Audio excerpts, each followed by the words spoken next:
it's so pure, I think, is my word for it.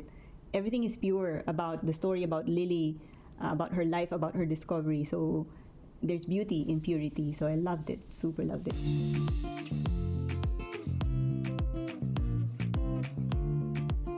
Hi everyone, this is Paul Loves to Read, and as you know in this channel, it's all about spreading the love and joy for literature. And for today, I'm going to share with you this really amazing, really beautiful book.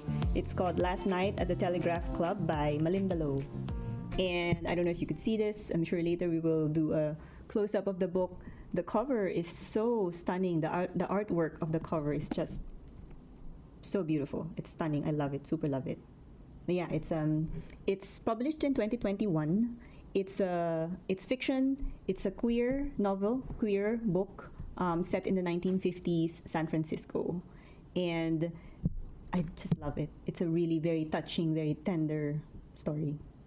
The cover is actually in San Francisco, Chinatown slash Asia town in San Francisco. But this is, yes, you will see if you look closer, it is Asian, but this is not in Asia. This is San Francisco in the 1950s. 1950s San Francisco, Chinatown, Asia Town, K Town in the US. And it is at the time, if you don't know, 1950s. We were not, as a society as a whole, not as progressive as we are today. Being queer is not accepted, and not just not accepted, but actually, ridiculed, and something that could put you in jail even. So it was that oppressive in 1950s, probably anywhere in the world. So that is the setting of the book and of the story. And the story centers around this young protagonist. Her name is Lily. She is 15, 16 years old, just in high school. And she is at the cusp of discovering herself, her sexuality, her identity in an environment when such things were forbidden. So it's young love, it's self-discovery, coming of age, it's tender, it's beautiful actually. It's very beautifully written. I love it. The author is a well-known author for young adult novels. I think this is also a YA book. This is also a YA book, categorized as a YA book. And well, you know me at this point, hopefully, that I read anything and everything. So I love all literature. So this being YA does not mean young adult, does not mean adults cannot read them. In fact, I would encourage adults who struggle to understand queerness, or who struggle to understand youth who are queer. Maybe this type of literature would help you understand them better. Maybe not even maybe. I think it will. It will give you that different insight. Granted, it is fiction. It's fine, even if it's fiction, because even in the fiction literature are sometimes the ones that teach us the most. So yeah. So even if you're adult, go ahead, try it. You'll learn something for sure.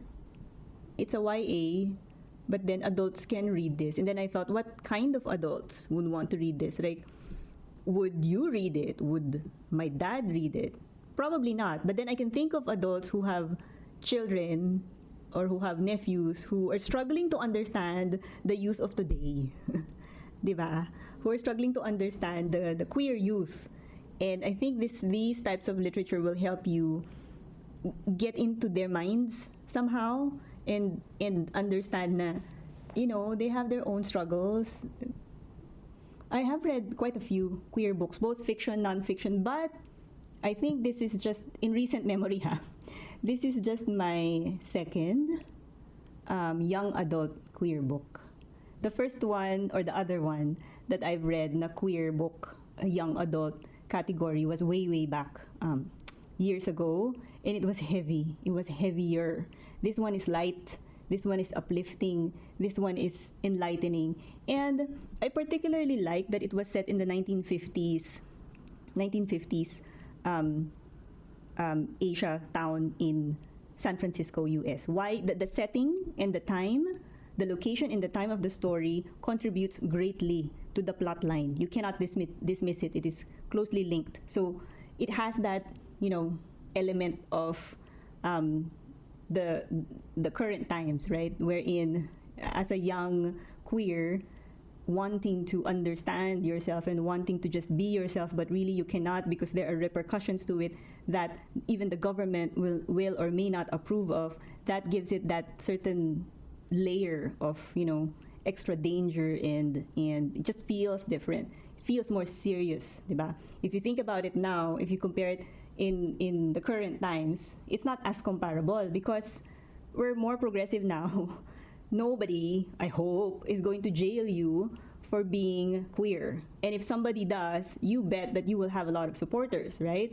Back in the 1950s, probably anywhere in the world, nobody will support you. Nobody will raise a hand and say, I support this girl and blah, blah, blah. I don't think so, because that's just unheard of. That's not done. It's forbidden by law and by society. So it's very different. Another layer or nuance that I like about the storyline, which the author made sure of including, is the discrimination of Asian Americans in the US in the 1950s. Discrimination, racism happens to this day, right? So I felt that it was important that the author included that in this story, because that story, that angle of your identity cannot be dismissed. That is something that is integral to you. And again, for Lily, who is 15, 16 years old, again, in that location, in that time, all of these things, all of these external factors affect her as a teenager. So I thought that was brilliant that she added it in, and it just makes the story richer and more relevant. It's about young love, self-discovery. It's tender, it's touching. It's really a blossoming of self-discovery, and it's so pure, I think, is my word for it. Everything is pure about the story, about Lily, about her life, about her discovery. So there's beauty in purity. So I loved it, super loved it. And that concludes this episode. Thank you so much. I hope I convinced you somehow to try this. I really love this book, and I'm pretty sure you'll enjoy it too. Thank you.